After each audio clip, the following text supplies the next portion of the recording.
India کے شہر آگرہ میں مغل امپائر کے آرکیٹیکٹس کا ایک ایسا شاہکار موجود ہے جس کو آج پوری دنیا تاج محل کے نام سے پہچانتی ہے۔ 42 ایکڑ پر پھیلا دور سے ہی چمکتا ہوا یہ مقبرہ جہاں اپنے اندر خوبصورتی کے باغیچے سجائے ہوئے ہے، وہیں اس کے اوپر غم اور اداسی کے کئی بادل ابھی تک منڈلا رہے ہیں۔ ناظرین، لگ بھگ 400 سال پہلے بنائی جانے والی یہ خوبصورت بلڈنگ جہاں اپنے دور کی سب سے بڑی اور سب سے شاندار بلڈنگ ہوا کرتی تھی، وہیں آج اس کو دنیا کا 7واں عجوبہ بھی مانا جاتا ہے۔ اس عالیشان اسٹرکچر کو بنانے میں 20,000 مزدوروں نے دن رات خون پسینہ بہایا، اور وہ بھی 1 یا 2 سالوں تک نہیں بلکہ پورے 22 سالوں تک۔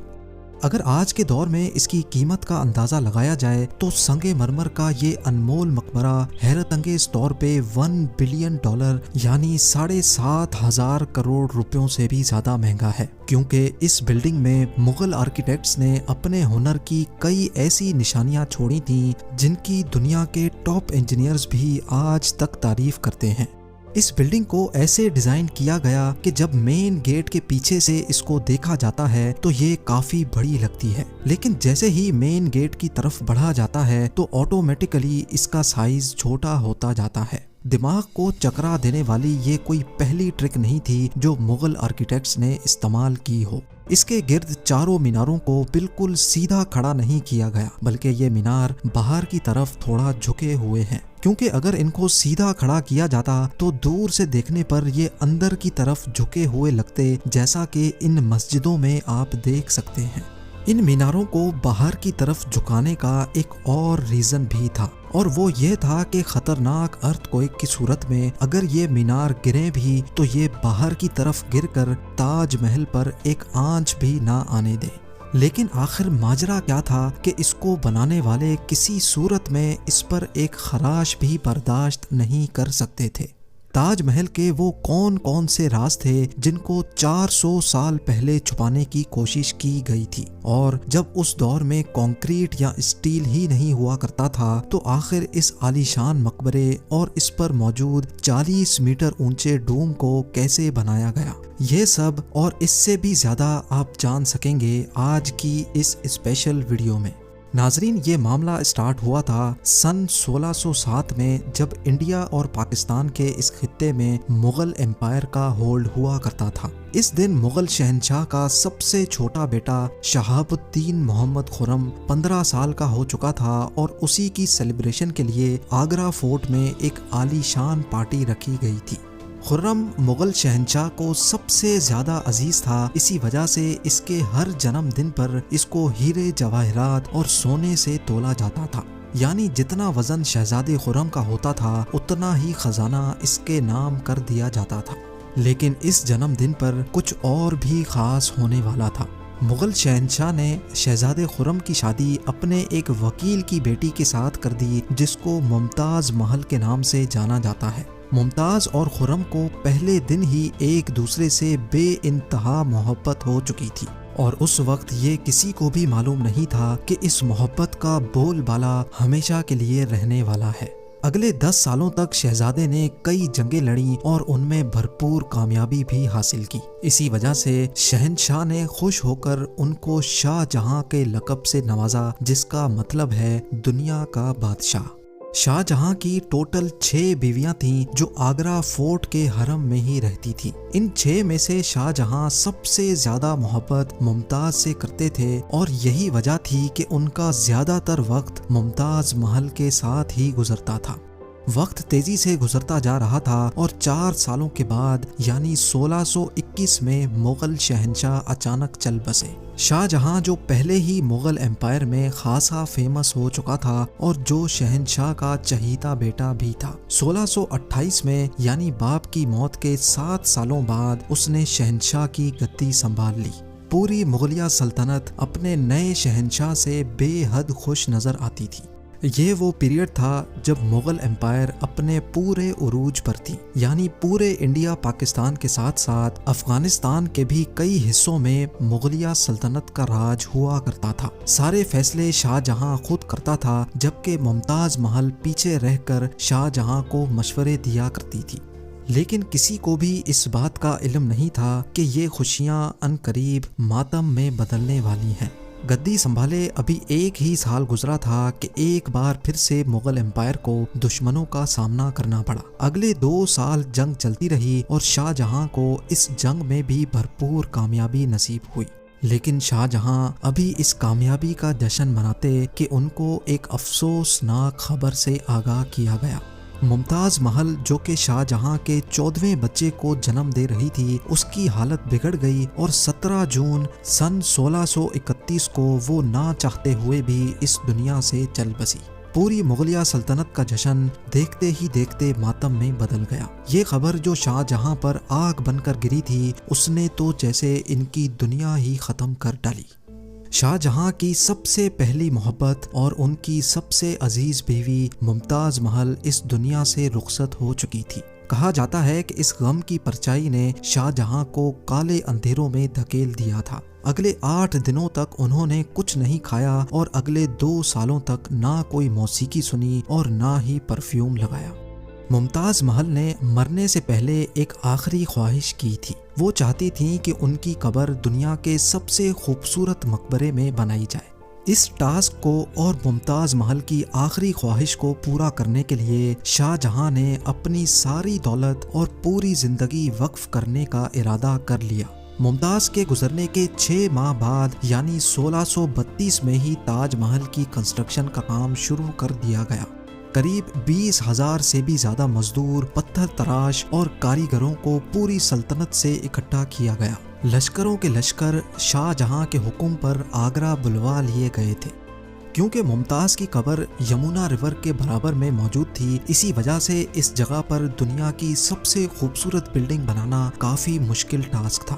ریور کے کنارے زمین کافی سافٹ ہوتی ہے اور اگر یہاں کھدائی کا کام کیا گیا تو پانی کا بہاؤ تاج محل کی فاؤنڈیشن کو بھی نقصان پہنچا سکتا تھا۔ اس مسئلے سے نمٹنے کے لیے مغل انجینئرز نے یہاں سب سے پہلے زمین کے اندر کئی کنویں کھدوانا شروع کیے۔ مزدور یہ کنویں تب تک کھودتے رہتے جب تک خشک زمین نظر نہ آ جاتی تھی۔ ان کنووں کو پتھروں اور گارے سے بھرا گیا اور پھر اس کے اوپر پتھروں کے بڑے بڑے کالمز کھڑے کیے گئے۔ اس سارے کام کو انجام دینے کے لیے مزدوروں کے ساتھ ساتھ ہاتھیوں کی ایک بہت بڑی فوج کو بھی استعمال کیا گیا۔ مغل انجینئرز کی یہ ٹرک کام کر چکی تھی اور اب ایک ایسی مضبوط فاؤنڈیشن تیار تھی جو نرم زمین پر بھی فولاد بن کر کھڑی تھی۔ فاؤنڈیشن کے بعد اب باری تھی ایک ایسے بلڈنگ ڈیزائن کی جو آج سے پہلے کسی نے بھی نہ دیکھا ہو، ایک ایسا ڈیزائن جو پچھلے سارے ریکارڈ توڑ ڈالے۔ تاج محل کے ڈیزائن کا آئیڈیا شاہ جہاں نے اپنے باپ دادا کے مقبروں سے لیا تھا۔ باپ کے مقبرے سے میناروں کا آئیڈیا لیا گیا، دادا کے مقبرے سے بلڈنگ کور کا آئیڈیا لیا اور اپنے انکل کے مقبرے سے ڈوم کا آئیڈیا لیا تھا۔ اور جب ان سب کو کمبائن کیا گیا تو ایک شاندار اور عالی شان ڈیزائن ابھر کر سامنے آیا۔ بلڈنگ کے اسٹرکچر کو بنانے کے لیے لاکھوں نہیں کروڑوں اینٹیں موقع پر ہی بیک کی گئیں۔ یہ سب اتنا آسان نہیں تھا اور اس میں لا تعداد پیسے بھی بہائے جا رہے تھے۔ ہر گزرتے دن شاہی خزانہ تیزی سے خالی ہوتا جا رہا تھا، لیکن شاہ جہاں کو کسی چیز کی پرواہ نہیں تھی، بس ان کو یہ کام ہر قیمت پر کمپلیٹ کرنا تھا۔ کہا جاتا ہے کہ تاج محل کی کنسٹرکشن میں اتنے زیادہ لوگ لگائے گئے تھے کہ ان کی وجہ سے آس پاس کے علاقوں میں کھانا پینا ختم ہو گیا تھا۔ 20,000 مزدوروں اور کاریگروں کی ڈیمانڈ پوری کرنے کے لیے شاہ جہاں نے آس پاس کے تمام علاقوں سے اناج آگرہ منگا لیا تھا۔ کئی سالوں کی محنت کے بعد بلڈنگ کا اسٹرکچر کمپلیٹ ہو چکا تھا اور اب باری تھی اس کو سنگ مرمر سے سجانے کی۔